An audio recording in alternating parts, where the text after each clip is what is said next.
and gentlemen, and welcome to a special episode of Sports Instincts with Adel. I am Adel Ahmed, your host, and alongside he's an NHL insider, but during the day, but at night he is an NBA insider on the side, and he's Quentin Schroeder. Well, I mean, sometimes it's just I get tired of hockey, and I'm like, yeah, let's watch some basketball, right?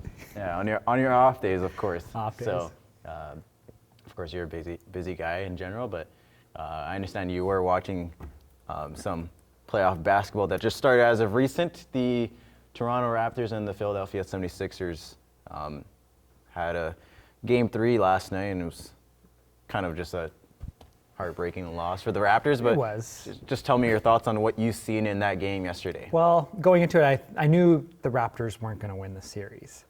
They're just on the court. They're significantly smaller than Philadelphia, where it's like, actually, I don't know, I wouldn't say embarrassing, but you just see them like Siakam is their tallest player, but even compared to everyone else, they're just so small. But I used to live in Toronto, went to a few of the Raptors games, and like Raptors home games are so much fun, especially in the playoffs to watch. So it was such a fun game to watch. Like, you know, they got off to a good start. I knew it was going to come close, but I don't know. It was a good game. OG was on fire. Achuka was killing it too. But I just think, yeah, they got up to the early lead, and it wasn't big enough of a lead because Philadelphia just kind of grinded back in. They sure did, as obviously they got that buzzer beater 3 there by Joel Embiid with 0.9 seconds left on the clock there in overtime. So they now have a 3-0 series lead, essentially, is what the 76ers have. And I think it's the record is no team in NBA history has ever came back from a series when they were trailing down 3-0. I think the record is 0 for 143 all time. Has there ever been a team that's pushed it to 7 games and then lost to 7 games? Do you know that? Good point. I don't know about that, but I do know there's teams that have came back and won a series after being down 3-1. But LeBron. 3. Jamal Murray as well. But again, I guess just what did you see just watching that game last night from both teams? Let's just start off with, Philly and then work our way into Toronto. Sure. So yeah, Philly, just big team. I mean, Joel Embiid, I didn't really know much about him, but leading scorer this season. And yeah, he's a big guy. He's a little slow almost, but you can't really get him. I don't know. Once he's making his way to the basket, you can't push him away. That buzzer beater was insane. I think they were, Raptors were expecting them to just go for an easy 2, and they left them all alone. But yeah, Philly's just a bigger team, a bit meaner, a bit more size, a bit more speed. So it's not the best matchup. I mean, Raptors are in a rebuild, so I don't think, as a Raptors fan, I'm not that upset.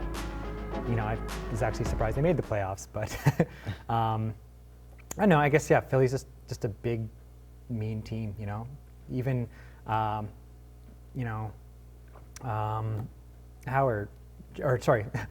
on the team, but Harden, yeah.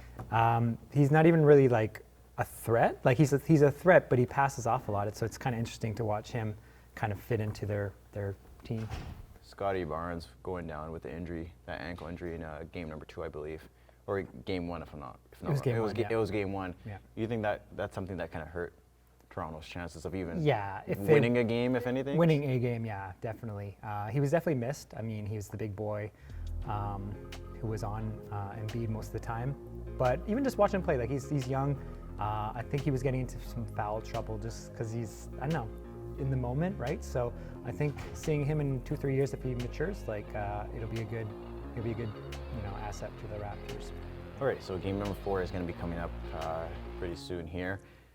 Do you think there's a chance that the Raps win, or do you think Philly comes out with the brooms? Ooh, I don't know. I say the brooms. Just like if it was maybe a close overtime loss or something, which I guess it was. Sorry, if it was not that heartbreaking of a loss, maybe, but this one was heartbreaking. Like you could just tell the players, the fans, me at home, just drained, and it's like, okay, if they had any chance of even making it 2-2, that was it. And it's just I think just the motivation, they'll come out and play, but I just don't think the crowd will be into it as much. And I don't know. I'd be surprised if Drake just skips the game because he probably knows it's over. Of course, Drake is their global ambassador for the Raptors, and he's usually courtside, trash talking the players. But at this point, maybe he probably won't show up. Yeah. Who knows if he does? Because there's probably nothing really to trash talk about the team. And there's the video too of Embiid, like just,